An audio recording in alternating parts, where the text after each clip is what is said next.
আমার মিডিয়ার বাইরে আমাকে ছাড়ে না, কিন্তু কিছু হক কথা বলার কারণে আমি এই হক কথা বলার পর আমি সবসময় চিন্তা করি যদি মারাও যাই আমাদের হযরত মুহাম্মদ সাল্লাল্লাহু আলাইহি সাল্লামের সাথে আমি সাক্ষাৎ করতে পারি। আমার এটাই আমার আশা আশঙ্কা। আমার দুনিয়ায় কোনো লাভ লসের কোনো চিন্তা ভাবনা নাই। তো বাংলাদেশে আমরা দেখেছি যে 5 আগস্টের আগে আমরা অনেক যুদ্ধ করেছি। শ্রমজীবী মানুষ, শিক্ষিত বিভিন্ন জগতের মানুষে আমরা একটাই কারণ ছিল এই স্বৈরাচার পতন করে আমরা একটু সুখী শান্তিতে থাকবো। কিন্তু তা না, দেখতেছি বর্তমান যে ছাত্ররা যে একটা পায়তারা চালু করলো এই বাংলাদেশের মধ্যে, কারোই নাম নাই, তারাই একাই চালু করেছে, তারাই যুদ্ধ করে তারা সব করেছে। যেদিন শহীদ মিনারে 5 আগস্টে বাকাটো লং মার্চ দেওয়া ছিল, সেই দিন শহীদ মিনারেও কোনো সমন্বয় কোনো ছাত্র ছিল না।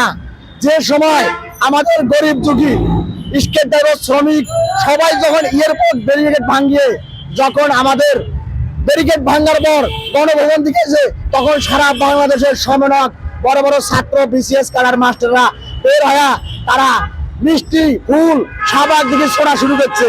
আমরা বাস্তব আমি ছিলাম শাহবাগে প্রায় 3 ঘন্টা ছিলাম। আমার কথা একটাই, আমরা যে যুদ্ধ করলাম, যারা কি মারা গেছে তারা কি অপরাধ করেছে? যারা পঙ্গু হয়েছে তারা কি অপরাধ করেছে? যাদের পরিবার থেকে সন্তান হয়েছে সে বাবা মা কোনো অপরাধ করেছে? আমি জানতে চাই বাংলাদেশের 18 কোটি মানুষের কাছে তাদের তামান্না ছিল একটাই, আমরা স্বৈরাচার পতন করব, আমরা দেশটাকে ভালোবাসবো, নতুন একটা বাংলাদেশ গড়াবো, যেন মানবাধিকার এই দেশে মানবাধিকার আমরা ফিরি পাই, একটাই আমাদের উদ্দেশ্য ছিল। কিন্তু তা না, আগে যা দেখেছি সিন্ডিকেট, তার চেয়ে এখন বড় বড় সিন্ডিকেট।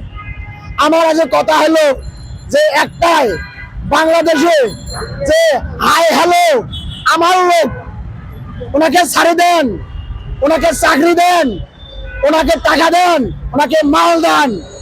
এই হাই হ্যালো যে মোবাইল দিয়ে ইউজ করে যদি সারা বাংলাদেশের যদি হাইব্রিড নেতারা যদি কোটিপতিরা আমাদের বাংলাদেশ চলায়, আমরা গরিব দুঃখী মানুষ কোথায় যাব আর কোথায় যা দাঁড়াবো? আর আমরা কাকেই কি বলবো? একমাত্র আমাদের রিজিকের মালিক আল্লাহ, আমাদের হাই হ্যালোর মালিক আল্লাহ। আমরা তো যুদ্ধ করে মারা গেছি, আমাদের গরিব দুঃখী মানুষ। আমার গলাটা ভালো না, অত স্পষ্ট কিছু বোঝা যাচ্ছে না। আমার মনে অনেক আবেগ যে শহীদ স্মৃতি ফাউন্ডেশন যে সার্জিস আলম যে উদ্যোগতা নিল, কিছু লোক পাইছে, কিছু লোক পায় নাই, কিছু এখনো শাহবাগে আন্দোলন করে। দায়িত্ব নেওয়া সহজ, পালন করা কঠিন। নেতা হওয়া সহজ, পালন করা কঠিন। কিছু কিছু জায়গায় ভাববেন জনগণ হওয়া ভালো, কিন্তু নেতা হওয়া ভালো না।